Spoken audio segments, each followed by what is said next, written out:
আপনার কি পুরুষাঙ্গ ছোট? একসময় মোটামুটি বড় ছিল। আপনার অত্যাচারের পরিপ্রেক্ষিতে, মাস্টারবেশনের পরিপ্রেক্ষিতে বা খারাপ জায়গাতে গমন করার পরিপ্রেক্ষিতে প্যানিসটা সাইজে ছোট হয়ে গেছে। দেখি, এরকমেরও দেখতে পাই, আমরা সরাসরি প্র্যাকটিক্যালি দেখতে পাই। ২ বছর আগে পেয়েছি ৬ ইঞ্চি, এখন সেটা স্ট্রং অবস্থায় ৪ ইঞ্চি। তাহলে ২ ইঞ্চি কোথায় গেল? ২ ইঞ্চি বিলুপ্ত হয়ে কোথায় গেল? সত্যিই তো একটা ভাবনার বিষয়। ডান দিকে আঁকিয়ে গেছে, বাম দিকে বাঁকিয়ে গেছে।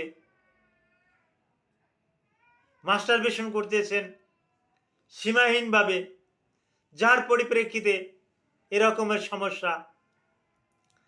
স্ত্রীকে তৃপ্তি দেখতে পারেন না, প্রিমেচিউর ইজাকুলেশন। স্ত্রী আপনাকে প্রশ্রয় দেয় না, পাত্তাই দেয় না। এরকমের সমস্যা আছেন। স্ত্রীর কাছে গেলে বলে তুমি তো ইঞ্জিন চালাতে পারো না, সুতরাং ইঞ্জিন চালাতে পারো না, ড্রাইভার হয়ে আমার ইঞ্জিনের কাছে এসো না। আশা করি বুঝতে পেরেছেন। অর্থাৎ তুমি ইন্টারকোর্স করতে পারো না, তুমি ঠিক মতন যৌন মেলামেশা করতে পারো না, সুতরাং তুমি আমার কাছে এসো না, এটা দিয়ে আমার হয় না।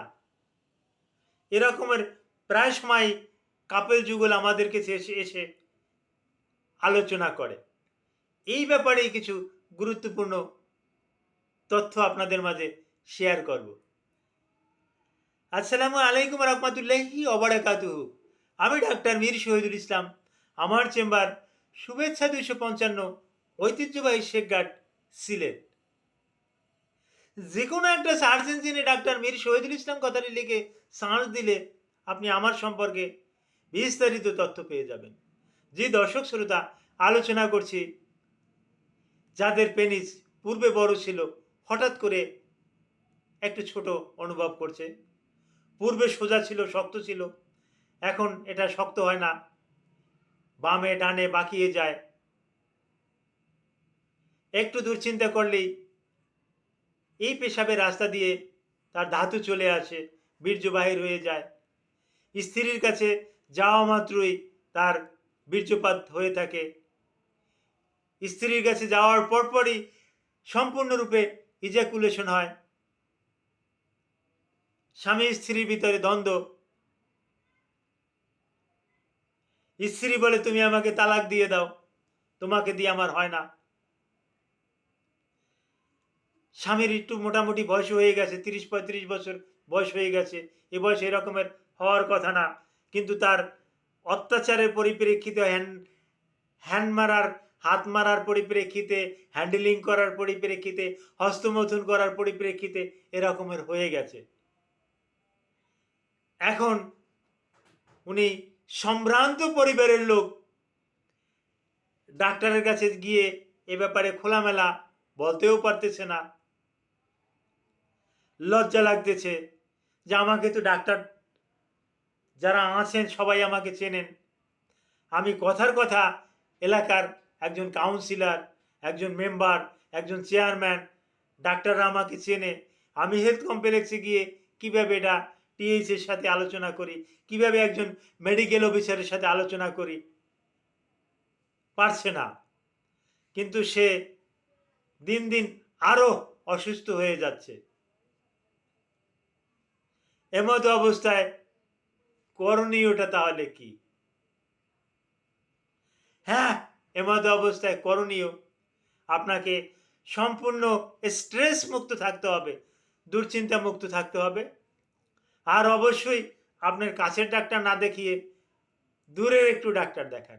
যেমন আপনার সাথে আমার ভালো একটা গভীর সম্পর্ক নাই, আপনি আমার কাছে আসেন, এসে আপনি আপনি আমার সাথে খোলামেলা আলোচনা করেন। আমার কথা বলছি, এরকমের আরও অন্য অন্য ডক্টর আছে, তাদের সাথে, যার সাথে আপনার ভালো একটা রিলেশন নাই। আপনি যে ইউনিয়ন পরিষদের মেম্বার, আপনি যে চেয়ারম্যান, আপনি যে ওয়ার্ড কাউন্সিলর, এইটা জানেন না, এই জায়গাতে যান। আপনি চিটাগাং হলে ঢাকায় আসেন, ঢাকার হলে আপনি চিটাগাংয়ে যান। এক জেলা থেকে আরেক জেলাতে গিয়ে আপনি একজন ভালো একজন ভ্যানোরোলজিস্ট, যৌন রোগ বিশেষজ্ঞ একজন ডাক্তার দেখান, উনি আপনাকে পরামর্শ দেবে। ওনার পরামর্শ অনুযায়ী যদি আপনি ঔষধ সেবন করতে পারেন, আপনি পুরোপুরি ভালো থাকবেন। এই ছোট যৌন, ছোট পেনিস বা বক্র পেনিস, দুর্বল পেনিস, নিস্তেজ পেনিস, এটা নিয়ে আর টেনশন করার আর কোনো যুক্তিকতা নাই। এরপরেও এই ভিডিওর কমেন্ট বক্সে, আমার ভিডিওটা যারা দেখবেন, এই ভিডিওর কমেন্ট বক্সে আপনাদের যদি কোনো সমস্যা থেকে থাকে, ভিডিওর কমেন্ট বক্সে কমেন্ট করবেন।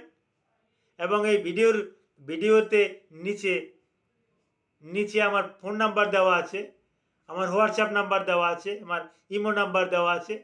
ওখানেও সরাসরি আপনি আলাপ করবেন। আলাপ করতে কোনো পয়সা লাগে না। আপনি আলাপ করবেন। আমি আপনাকে ভালো একটা সাজেশন দেওয়ার চেষ্টা করব। আর আপনি কোনো রকমের দুশ্চিন্তা করবেন না।